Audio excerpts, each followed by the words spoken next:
अब आपने आज तो तारीफ ही तारीफ कर दी है, तो कल अखबार में कुछ नहीं छपेगा।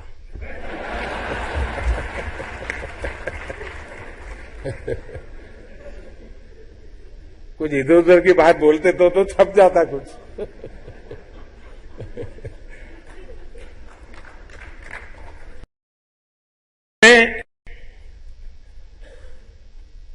इसको एक अवसर के रूप में पलटना चाहिए। जितना आगे बढ़ सकते हैं बढ़ना चाहिए।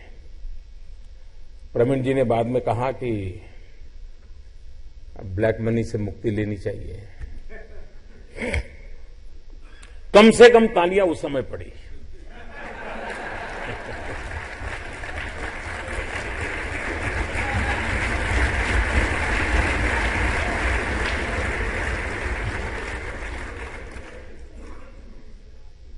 मैं सच कहता हूं और मैं आपके माध्यम से देश के लोगों को भी कहना चाहता हूं, हम क्यों ये बोझ पाल करके बैठे हैं जी। चैन से सो जाना, नींद आना, इससे बड़ा जीवन का ये इनकम टैक्स अफसरों का डर काहे का, ये सरकार का डर क्यों। ये स्थिति बदलने का सबसे बड़ा उपाय है 30 सितंबर के पहले जो भी है डिक्लेयर कर दो।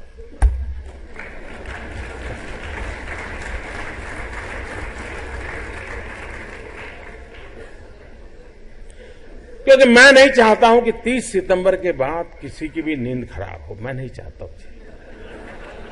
मैं 125 करोड़ देशवासी सुख चैन की नींद सोए, ये चाहता हूं जी।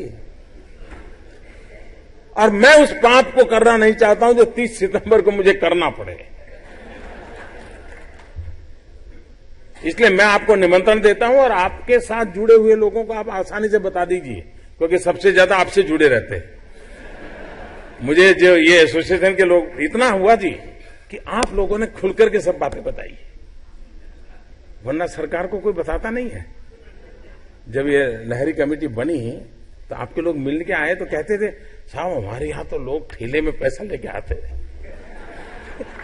हमको कहां डालते हो इसमें। अरे काफी सच बता दिया आप लोगों ने। इसका मतलब है कि आप उन सबको जानते हैं। तो मेरा संदेश पहुंचा दीजिए ना।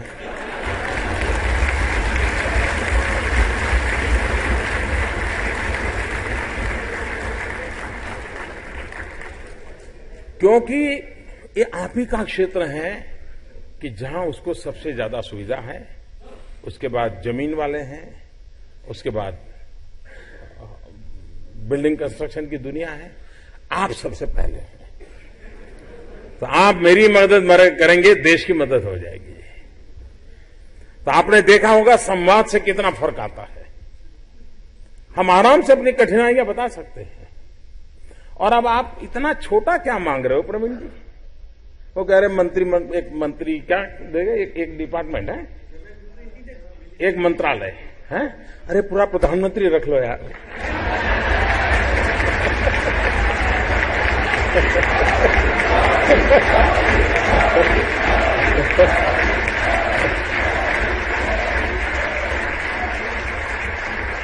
देखिए, देश के विकास के लिए, मेक इन इंडिया के लिए और ग्लोबली आपका सामर्थ्य बढ़े, इसके लिए ये सरकार हमेशा आपके साथ है, प्रधानमंत्री स्वयं आपके साथ है।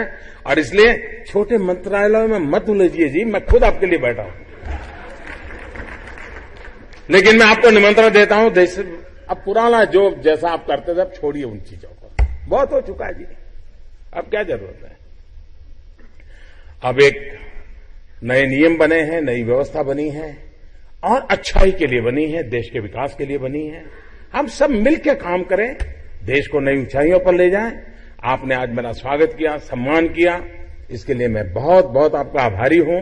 और मैं विश्वास दिलाता हूं कि कभी किसी को दिक्कत हो ये हम सोच ही नहीं सकते जी। और मुझे खुशी है कि आपने सरकारी व्यवस्था को स्वीकार किया और इस स्वीकृति का मूल कारण विश्वास है।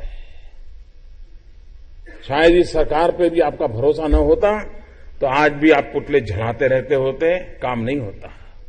लेकिन ये हुआ इसलिए कि आपका सरकार पे विश्वास है, और लोकतंत्र में विश्वास सबसे बड़ी पूंजी होता है। जनता का शासन के प्रति, शासन का जनता के प्रति, ये विश्वास ही तो है जो हमें जोड़ता है, और हम जब जुड़ते हैं तो कुछ करने के लिए जुटते भी हैं। और मुझे विश्वास है कि हम देश के लिए बहुत कुछ करने का संकल्प लेकर के यहां से जाएंगे। बहुत बहुत धन्यवाद।